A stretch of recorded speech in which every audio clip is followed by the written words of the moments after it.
Jembatan merah sungguh indah. Ganyang PKI. Hah? Dia tidak tahu arti PKI itu apa, dia tidak tahu. Kami ini semua dituduh. Di sini 31 mayat. Kau mau begini-begini, kau bilang anak PKI. Kita ikut perintah untuk menangkap, tetapi bukti untuk terlibat tidak pernah kita lihat. Kasih pergi sehingga kini belum kembali.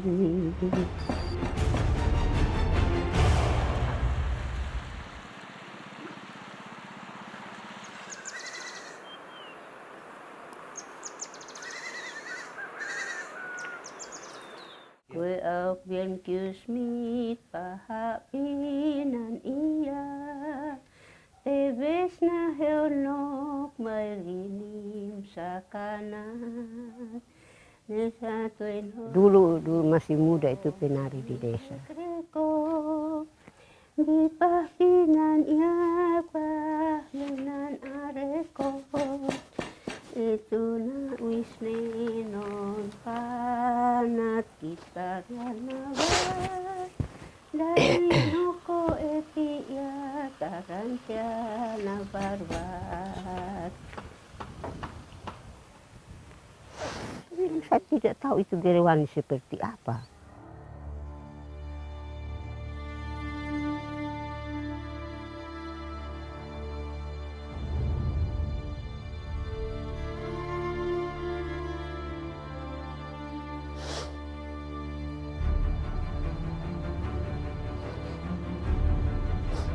Waktu masa buka ini BH buka celana berdiri telanjang supaya cari bilang cap Gerewani di pantat kok di mana.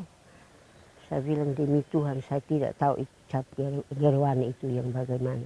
Pak Camat itu yang ini buat saya panggil kok mau perkosa saya begitu.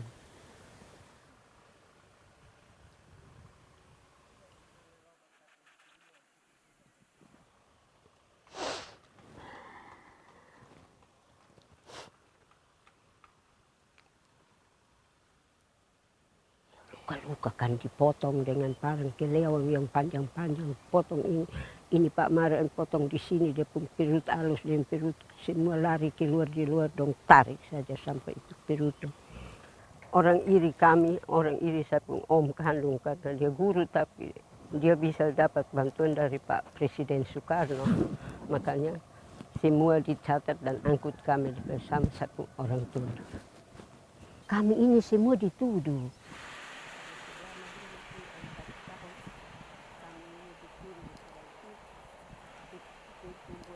Satu bapak kami saya tidak tahu di mana Nona.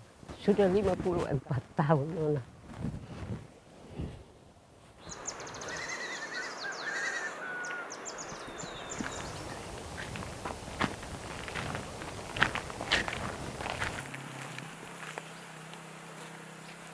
Empat ini membuang ini orang-orang tahanan dong.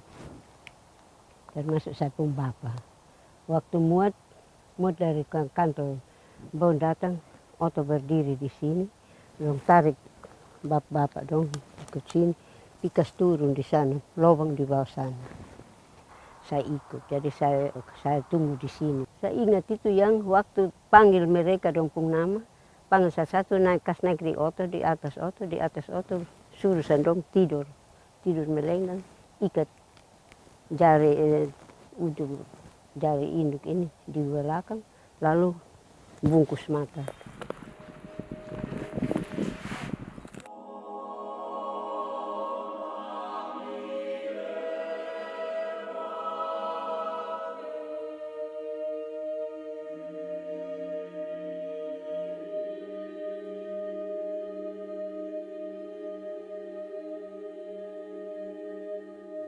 Ele moto para liru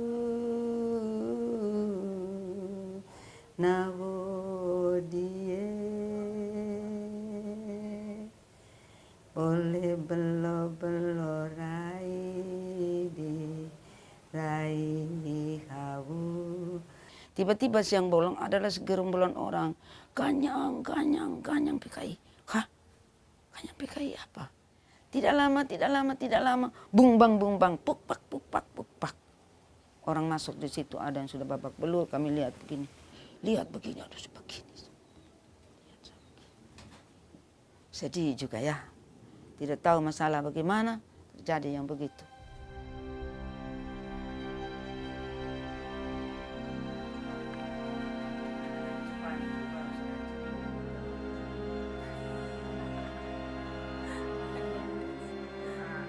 Dipukul setengah mati, ditusuk begini dengan kayu dengan apa di lubang itu.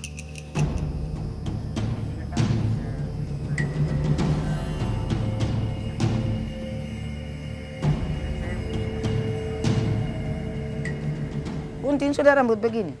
Nah, habis lepas kumpul toh. Tidak tahu manusia kok setan kok rambut bagaimana macam. Padahal budaya kami orang Sabu tidak boleh. Itu menyangkut budaya. Karena kalau sampai gunting rambut orang bersinah yang tangkap basah. Saya dihina oleh manusia. Saya tidak takut. Asal saya jangan dihina oleh saya punya pencipta. Memang hati hancur.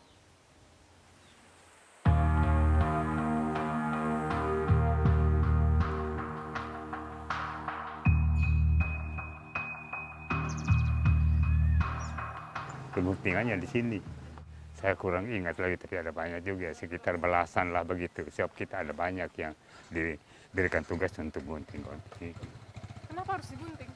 Ya mungkin itu sebagai satu tanda bahwa mereka itu adalah orang yang sementara direndahkan.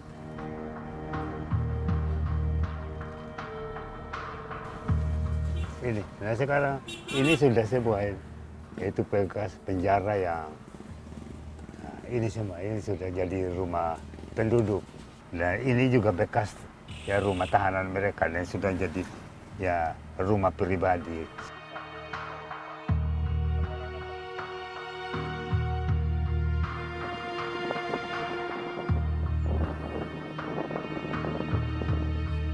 Lokasi untuk yang siang pagi harinya tanggal 30 Maret 1966. 3 mayat di sini.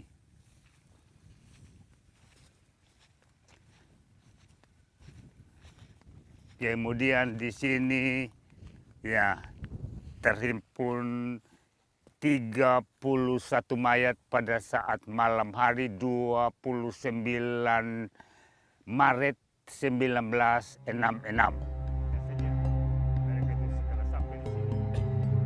Silakan berdoa.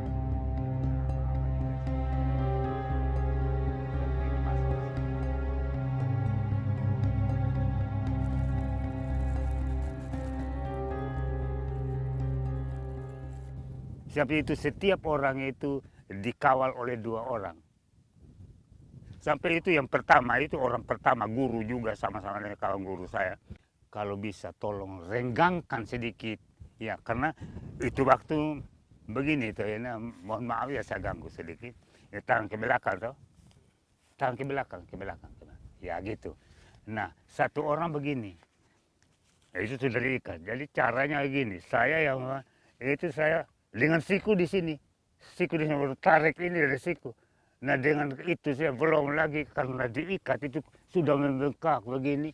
Itu dia sudah cukup merasakan betapa sakitnya, betapa sengsaranya dia. Jadi pada waktu saya tarik tangannya sikunya untuk baru saya dorong lagi siku saya ke bagian tulang rusuknya. Itu dia tambah menit. Nah mengapa saya harus bertindak sedemikian, sepertinya saya sudah tidak ada punya perasaan kasihan lagi. Karena begini, sudah dari sana langsung berani terlepas berarti kami tidak mau susah-susah itu tinggi kejar itu. Saudara ganti, titik. Ini perintah ABRI ini bukan main-main. Berdiri saja itu, ini umpama berdiri noe-noe begini, sebenarnya itu sepertinya tidak pada siap. Itu langsung itu kalau tidak itu ukur senjata, gagal senjata itu kalau tidak itu dan sepatu. Berani terlepas artinya kau yang harus ganti. Pemegang parang itu langsung tak habis. Kepalanya liwat ya sudah. Dan saya lah bagian belakang itu menada itu semua. mulai dari otaknya, darahnya.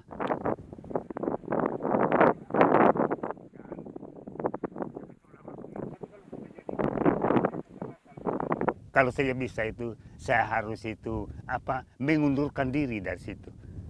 Saya menjauh dari situ. Tapi sepertinya saya sendiri merasa dan orang lain juga merasa tidak mungkin kalau sampai seperti begitu. Bertindak seperti itu. Sedang ngomong saja. Atau menunjukkan itu ya wajah atau yang ini yang seperti itu tidak setuju dengan tindakan itu saja, itu sudah membahayakan. Sebenarnya saya juga sudah jadi korban. Ya, korban yang akan berkesan cukup lama. Apalagi ya membawa mereka yang teman seperjuangan saya dalam pendidikan. Ya, harus saya dorong mereka, kawal mereka untuk dihabisi nyawanya di sini. Itu memang satu hal yang memang ya untuk saya terlalu sulit, terlalu berat, tapi apalah ya daya saya.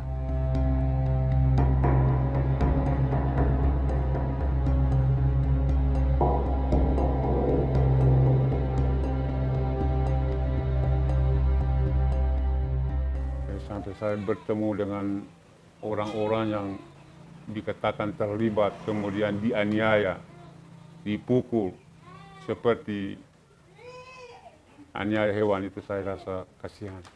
Sebab orang yang kita tangkapin apakah benar dia terlibat atau tidak. Karena kita tangkap ini karena kita sebagai alat negara, atas perintah, kita ikut perintah untuk menangkap orang yang diduga terlibat.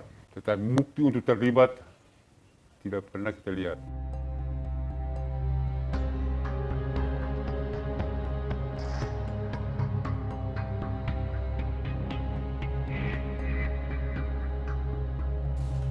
Mama dengan dia punya anak, menurut saya pasti mama dengan anak itu tidak bersalah.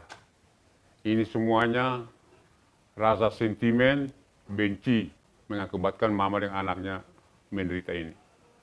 Itu menurut saya, tapi masyarakat banyak yang mengatakan bahwa orang terlibat itu jangan kasihan, harus musnahkan, hilangkan dari muka bumi ini.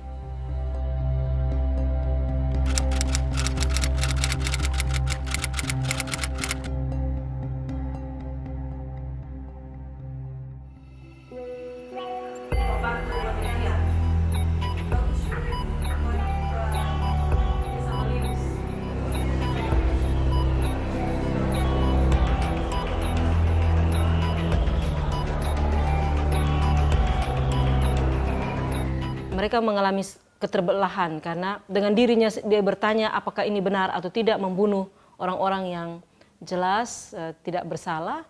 Tapi juga di pihak yang lain ada master naratif dari negara yang mengatakan mereka pembela bangsa, untuk mereka bertindak membunuh PKI kalau tidak bangsa hancur. Jadi dia bergumul dengan dua narasi yang ditampakkan pada kami bahwa mereka pahlawan untuk bangsa ini. Mereka membela negara, membela Pancasila. Saya punya dua di 3 minggu depan.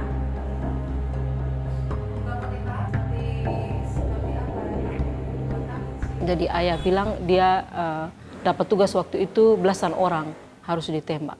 Dan itu membuat dia seperti gila. Dia jadi jahat sekali karena bergumul dengan dirinya.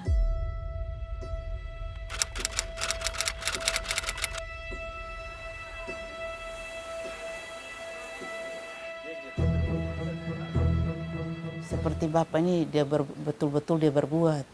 Padahal Bapak Tuan juga tidak tahu apa-apa. Dia tidak tahu arti PKI itu apa, dia tidak tahu. Pada saat ditanya dia bilang saya tidak tahu.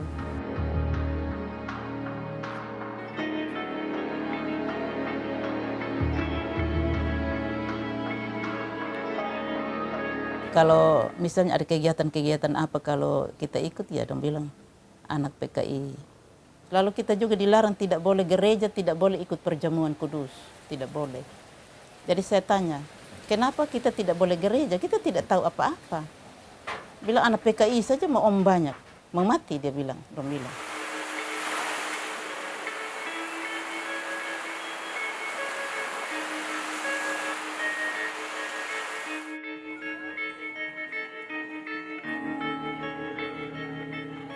Jadi Bapak wajib lapor sampai tahun 72.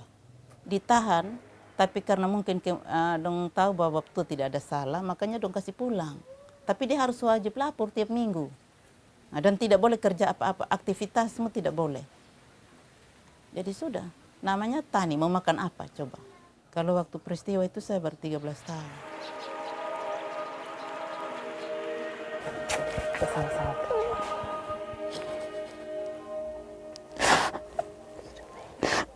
Terima kasih.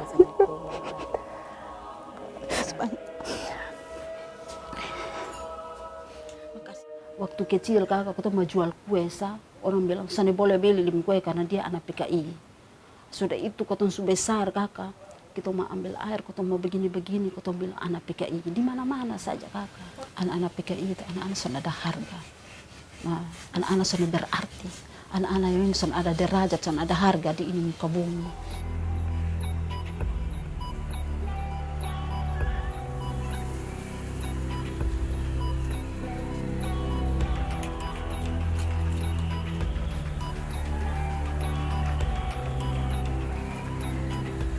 Di sini kakak beta rasa minder.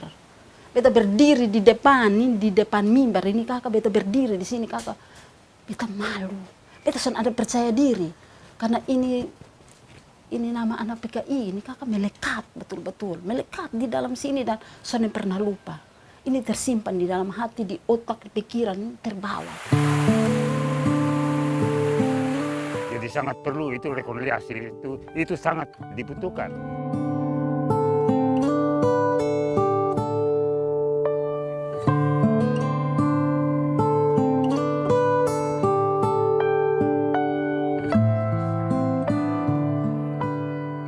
Pertama dia ngotot bahwa PKI itu jahat, dia sumber kerusakan macam-macam.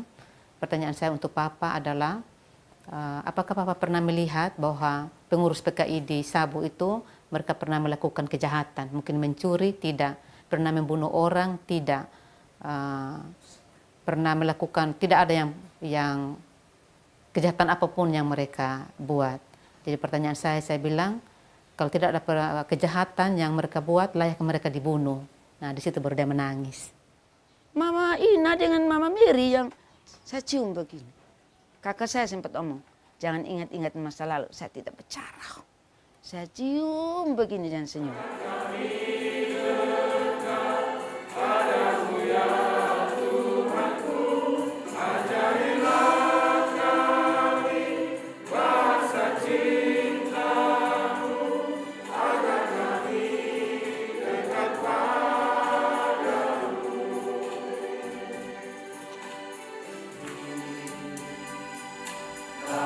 Mereka mempersalahkan diri sendiri. Jadi sebagai pewawancara saya bilang, oh Mama tidak salah, iya. Tidak ada yang perlu, Mama tidak pernah bersalah, Mama tidak pernah melakukan kejahatan yang pantas menerima ya kondisi ini. Wawancara itu juga menolong para korban dan keluarganya untuk memahami apa situasi yang sebenarnya terjadi. Kami sadar benar ini masalah yang sangat tabu. Ada ketakutan, menyebut 65 saja orang sudah takut, apalagi kalau kita bicara tentang rekonsiliasi. Dan karena itu kami lihat kajian-kajian, studi, termasuk wawancara dengan para korban, dengan para pelaku, sangat penting supaya gereja juga dapat data apa sebenarnya yang terjadi dan berani untuk melihat masa lalu dengan segala kompleksitasnya. Nah, pada waktu wawancara, bagaimana kau lampiaskan keluar ini kata-kata kakak. Beta cerita semua ini beban yang ada dalam beta punya hidup. Dan beta cerita habis, kayaknya beta rasa lega.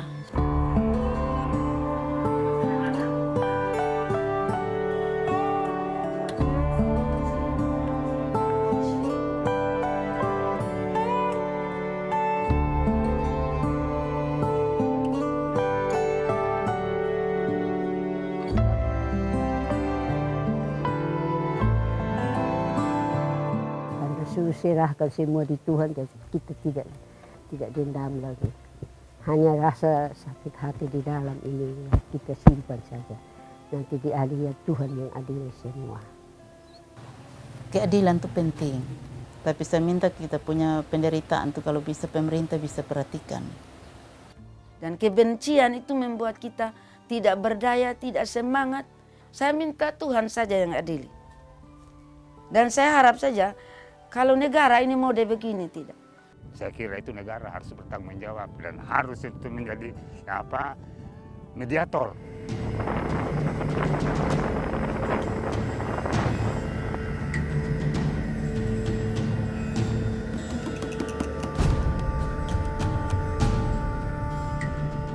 Semua apa yang kita inginkan dari orang per orang, satu persatu sampai sejuta orang, semua bisa terwujud apabila semua memasuki melewati pintu rekonsiliasi. Tapi kalau mulai dari penuntutan bahwa saya ingin dikembalikan hak milik saya ingin dikembalikan harga diri saya, tidak bisa kalau satu persatu. Semua masuk rekonsiliasi dulu. Dari rekonsiliasi itu semua bisa diatur melalui kebijakan pemerintah.